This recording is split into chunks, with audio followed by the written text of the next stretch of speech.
maestra, si ya puedo. Claro que sí, adelante, Dulce.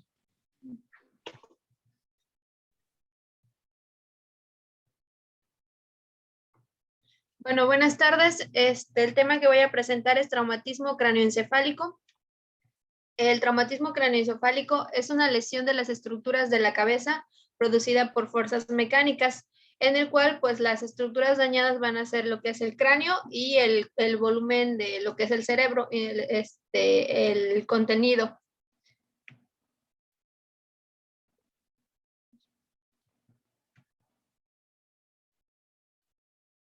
En datos epidemiológicos tenemos que el traumatismo cráneoencefálico ocupa el 46.3% del total de casos por traumas y es el segundo lugar como causa de muerte en niños de 1 a 4 años.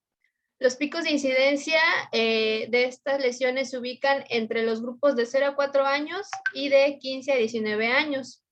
Son más frecuentes en varones y en cuanto a gravedad, entre más pequeño sea el niño, mayor va a ser.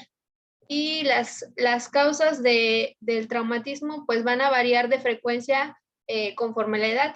En niños menores de 2 años generalmente pueden ser por caídas accidentales, por descuido de los cuidadores o por inicio de la deambulación. En este caso pues luego nos llegan por caídas de la cuna, de la hamaca, son las más frecuentes. Y en este grupo de edad pues también hay que estar atentos a los datos que nos hagan sospechar de que el menor esté siendo maltratado. En niños mayores de 2 años, las caídas, los accidentes de circulación, de algún vehículo de circulación o bicicleta son los más frecuentes. Y ya los traumatismos graves van a ser en aquellos que sufren un accidente de tráfico o un atropello. En los adolescentes, los accidentes deportivos de circulación y de bicicleta van a ser los más frecuentes.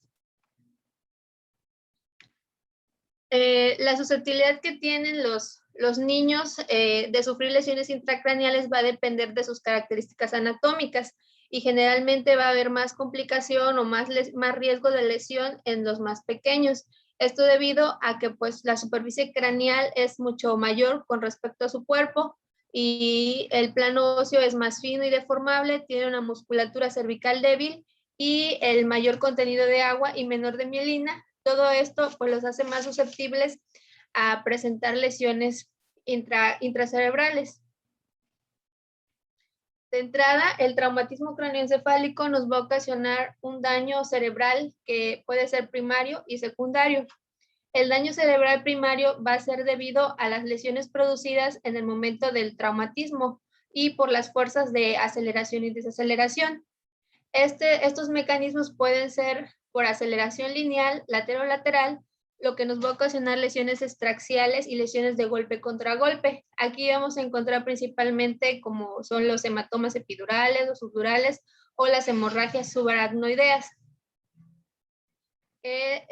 También puede ser otro mecanismo, la aceleración lineal, fronto-occipital y occipitofrontal. Tenemos lesiones de estructuras profundas aquí en este tipo de mecanismo, como son el daño axonal difuso.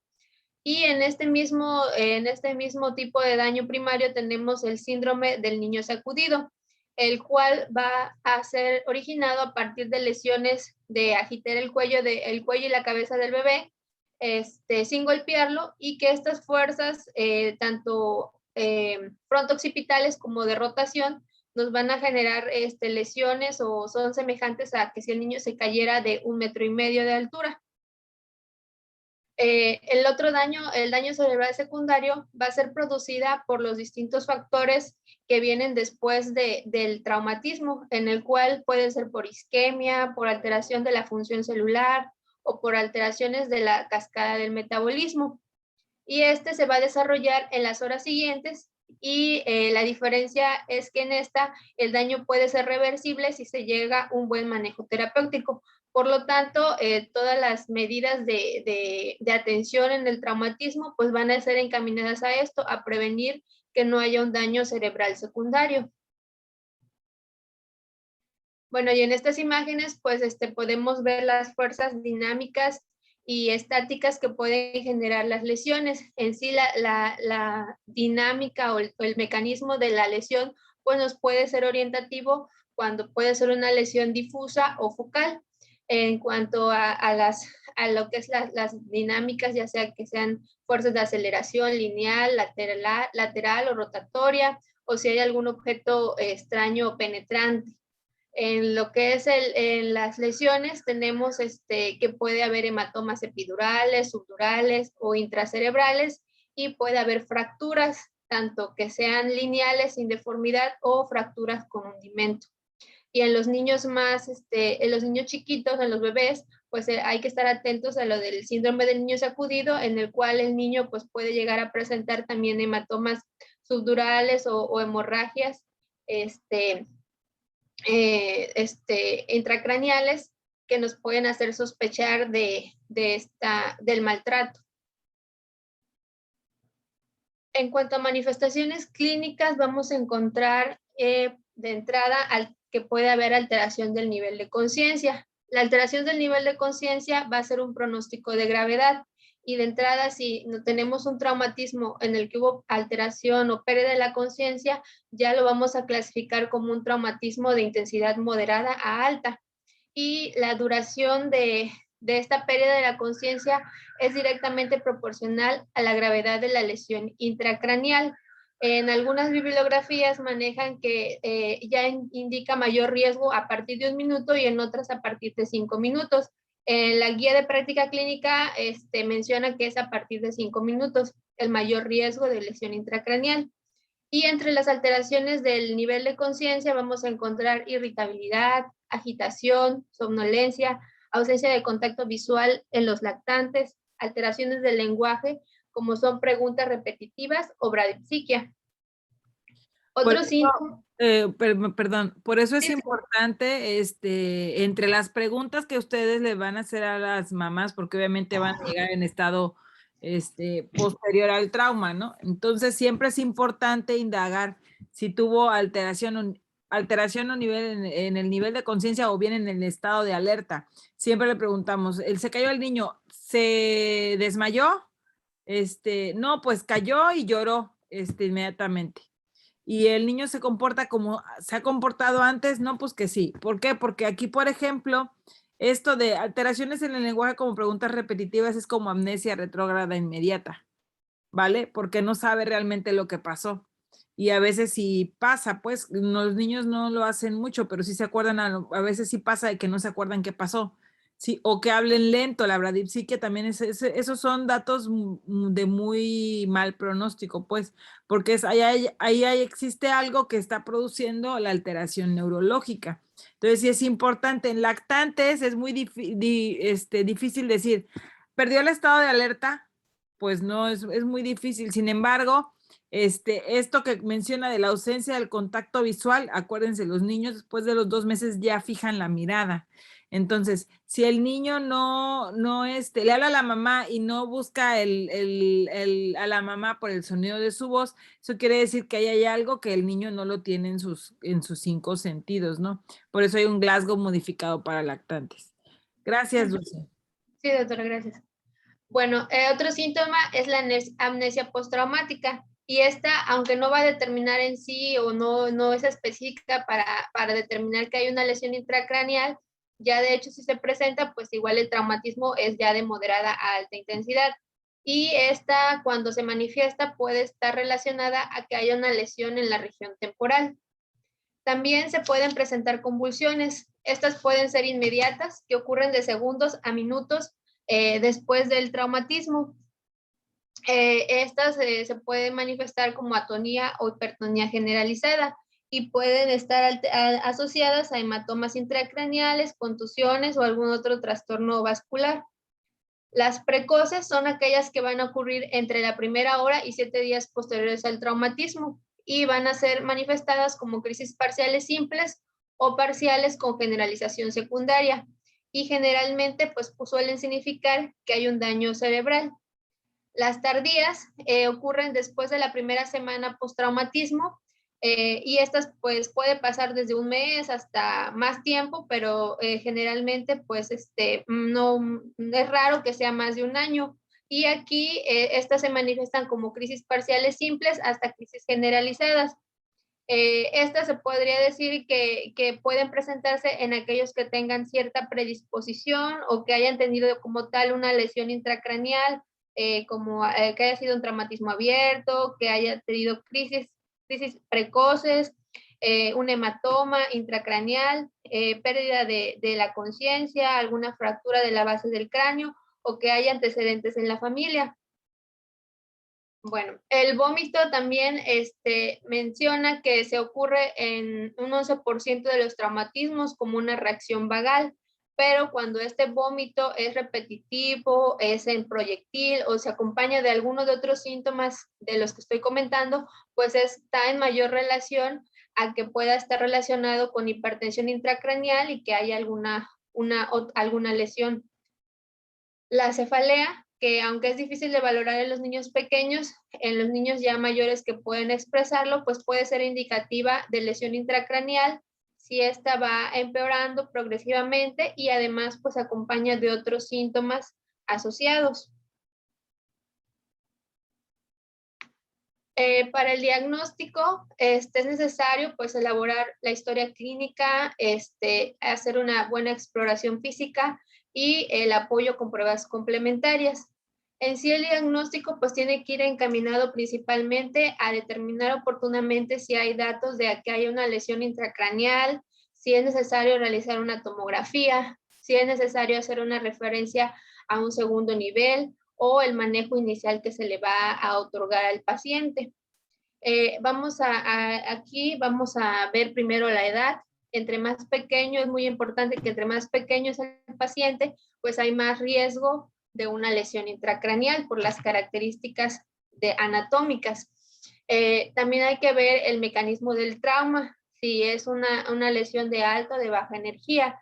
Entre las lesiones de alta energía tenemos que son aquellas que han sido por un accidente de vehículo con motor o en el que haya habido eyección del paciente, en el que haya muerto algún pasajero de los que iban en el vehículo, si fue también un atropello a pie o bicicleta sin casco, caída de altura de más de 0.9 metros en menores de 2 años y mayores de 1.5 metros en mayores de 2 años, o si fue un fuerte impacto con algún otro objeto. Hay que investigar también los síntomas asociados, si hubo pérdida de la conciencia, que es un dato de pronóstico, dónde está ubicado el traumatismo, generalmente los temporales o los parietales, seguidos de los occipitales, van a ser los de mayor dato de alarma. Y también hay que vigilar, pues también en lo que es la historia, pues ver que lo que nos plantean el familiar o el acompañante, pues sea congruente y que no sospechemos que haya maltrato en los menores de 2 años principalmente. Posteriormente, pues vamos a hacer la exploración física, vamos a guiarnos por el algoritmo ABCDE. Aquí vamos a vigilar, pues controlar el control cervical y la permeabilidad de la vía aérea. Vamos a valorar que haya una buena ventilación, midiendo la frecuencia, los patrones respiratorios, la saturación de oxígeno y auscultando pues los campos pulmonares. Vamos a valorar la circulación tomando lo que es la frecuencia cardíaca, el ritmo, la intensidad, medir la presión arterial y el llenado capilar, para valorar pues que no haya compromiso ni de vía aérea ni a nivel circulatorio. También vamos a hacer la exploración neurológica básica, valorando también las pupilas y nos vamos a apoyar aquí también de la escala de coma de Glasgow, que es muy importante. Y por último, pues el examen de todo lo que es el cuerpo para valorar si hay alguna otra lesión asociada. La escala de coma de Glasgow, como comentó la doctora, pues tiene que ser adaptada al menor. Esta pues hay que valorar si son menores de 1 año, mayores de 1 año, para valorar igual lo mismo, la apertura ocular, la respuesta motora o su respuesta verbal, adaptado a su edad. También en la guía de práctica clínica manejan lo que son los criterios de predicción de un trauma importante según PECAR, y esta es la tablita en la que nos podemos ayudar para ver si de entrada sospechamos de una lesión importante, una lesión intracraneal. Está adaptada para menores de 2 años y mayores de 2 años. Entonces aquí pues va a valorar tanto el estado de conciencia, si hay alguna fractura, si hay alguna hematoma palpable en el niño o si hay alteración de la pérdida de conciencia y también si fue un traumatismo de alta o de baja energía. Una pregunta, ahí cuando mencionas lo del mecanismo traumático de alta energía, ¿cómo lo defines? Pues yo encontré que eran estas características de que fue eyectado de un vehículo de motor o que hubo muerte de algún otro pasajero. Bueno, estas 5 características. Bueno, importante, siempre que mencionen el traumatismo de alta energía hay que identificar la talla del paciente. El traumatismo de alta energía por característica es si el paciente sale eyectado o alguien falleció y esas cosas, es cierto. Pero si el paciente cae de una altura o se sospecha que fue eyectado a una altura o una distancia más del doble de su talla, se considera trauma de alta energía. ¿Vale? Entonces, ay, bueno, no me acuerdo quién tiene guardia al rato, si no luego les enseño. Yo en mi mochila traigo una, y no siempre la bajo, la verdad, porque debía de hacerlo porque estoy en urgencias, pero traigo la tarjeta esta de la vida, que es una tarjeta de pediatría que a veces no, el niño está acostado y no sabemos cuánto pesa, cuánto mide, ¿están de acuerdo? Y no lo podemos cargar, no lo podemos mover. Entonces, en esa viene la talla y puedes, ok, Nancy, al rato te la enseño. ¿Me recuerdas, porfis? Para que le podamos tomar fotos y la puedan ver y las mandamos al chat.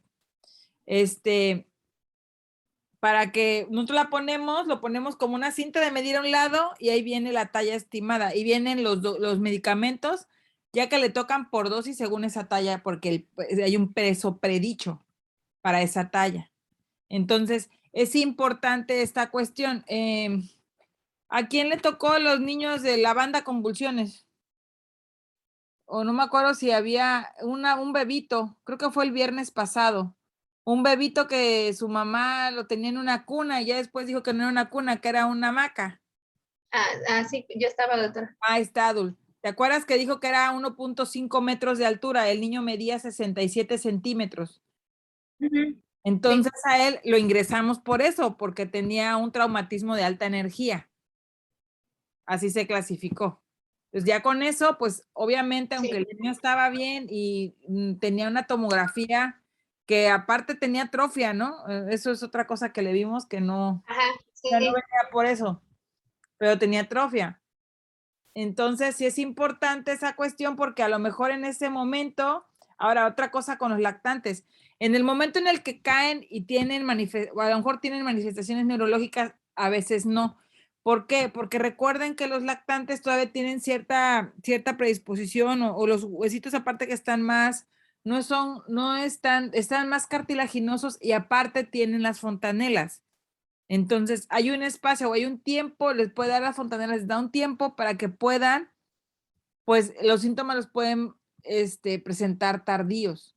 Por eso es importante a esos niños que tienen trauma de alta energía y que son lactantes, es mejor dejarlos por lo menos 24 horas, idealmente 48 horas. ¿Vale? Sí. Ok, muy bien. Entonces, importante, si en el examen dice, ¿cuáles son los, con qué puntos usted denomina mecanismo de alta energía o qué características debe de tener o qué factores pueden dar un mecanismo de alta energía? Pues son estos. Lo de la eyección del paciente de un vehículo o que no tenía casco. En este caso, en lactantes, la caída de la altura de más de 1 metro en niños menores de 2 años y más de 1.5 en mayores de 2 años. Entonces, sí es importante saber esa cuestión de manera básica que sea que la distancia que hayan viajado o que de la que haya caído sea el doble o más de su estatura actual, ¿vale? Sí.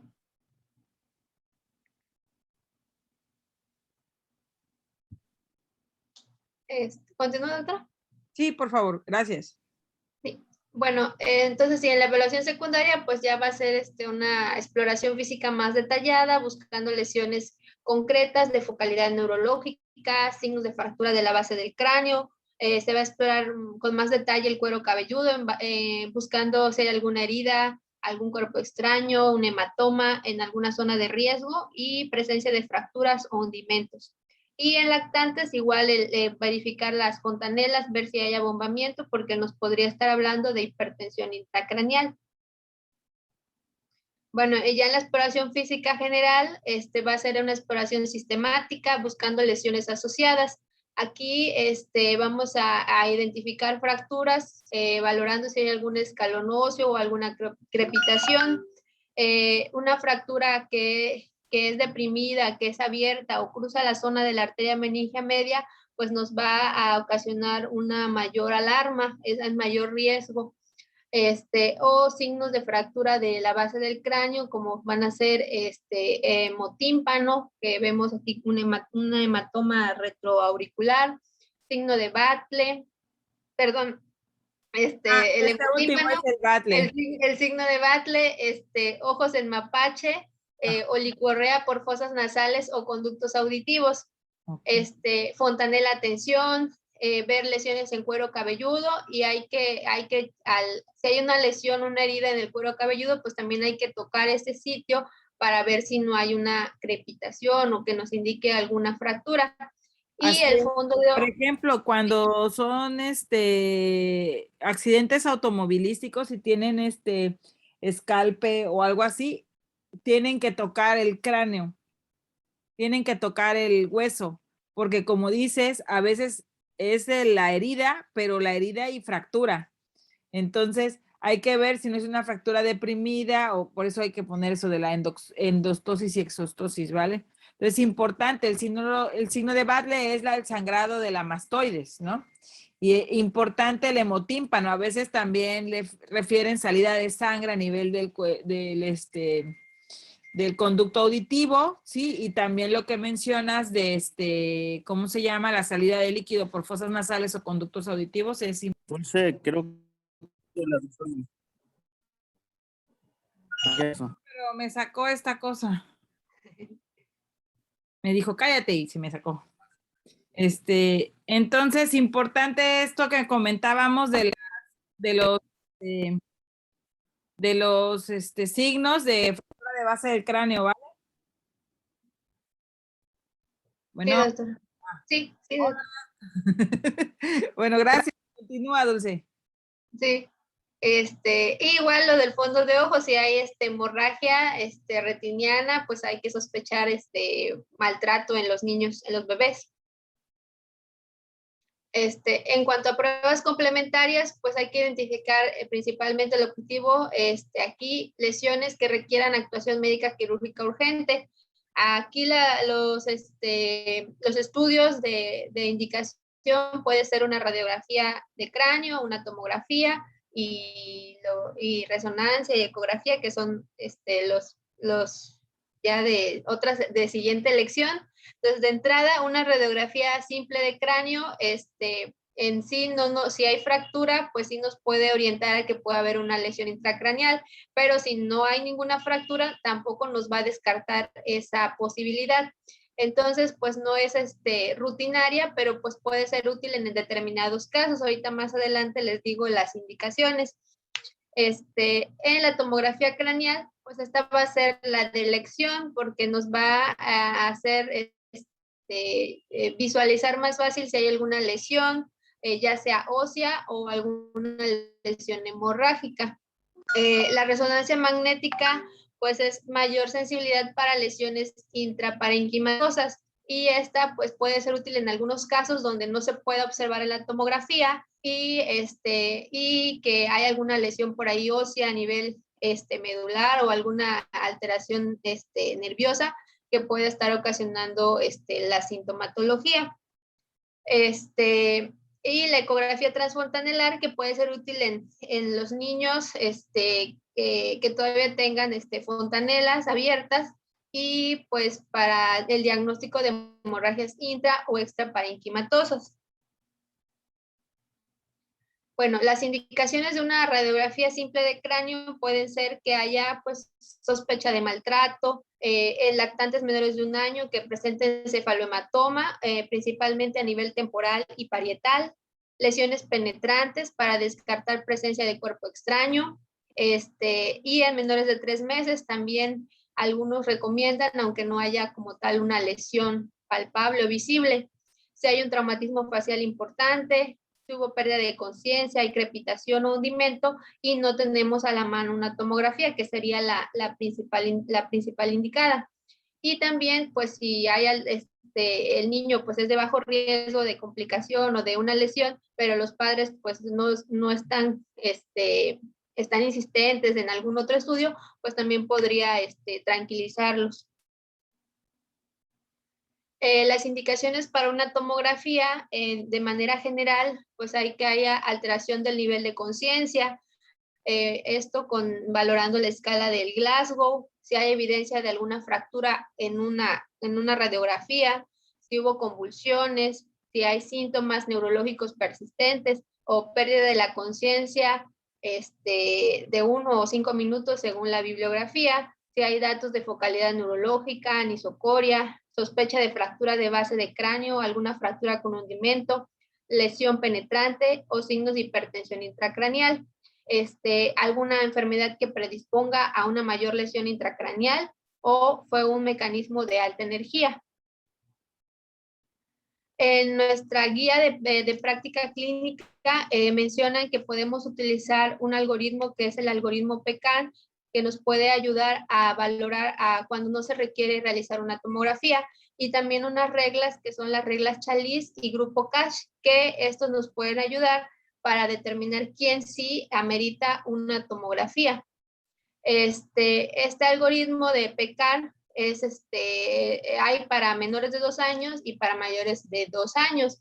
En el de menores de 2 años menciona que de entrada, si el niño viene con un Glasgow menor de 14 o hay datos de una fractura craneal palpable y algún signo de alarma, pues de inmediato es que sí se tiene que realizar una tomografía.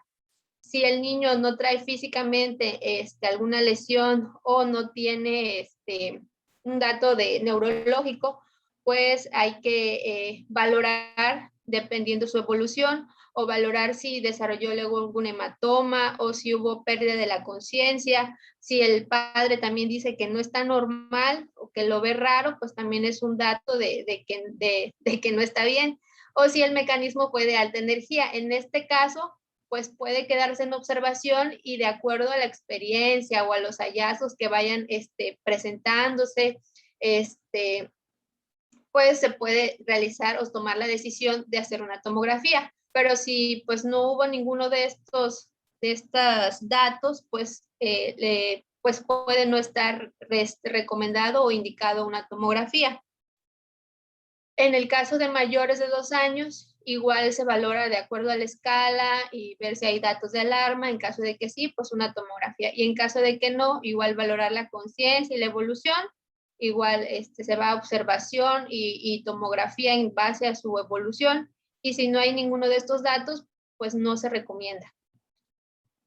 Las reglas de Chalice y de Catch, igual que vienen en la guía de práctica, pues son estas, en la cual pues se va a valorar lo que son los datos clínicos, la historia clínica, el examen físico y el mecanismo del trauma, para valorar quién sí requiere una tomografía. Entonces, si hay alguno de estos datos en nuestra exploración general, pues sí se requiere de entrada una tomografía. Igual lo mismo de las reglas Catch. No sé si hay algún comentario de esto, doctora. No, está bien. Y fíjate que yo creo que valdría la pena tenerlas ahí en urgencias pediátricas para que te las tengamos a la mano, porque sí, la verdad, pues a veces es lógico pensar o saber a quién le vas a pedir tomografía. Generalmente a los lactantes menores de 1 año, pues a todos les pedimos tomografía, por lo que comentabas, una placa de cráneo no nos va a decir muchas cosas a veces. Si el niño está neurológicamente bien y los papás están un poco angustiados, pues sí, podríamos tomarle solo la placa y mantenerlo en vigilancia. Pero sí, así está bien, está perfecta esta presentación. Sí, doctora. Ya quedan 3 minutos. Sí, es lo que estoy viendo. La dejamos aquí, chicos. A ver.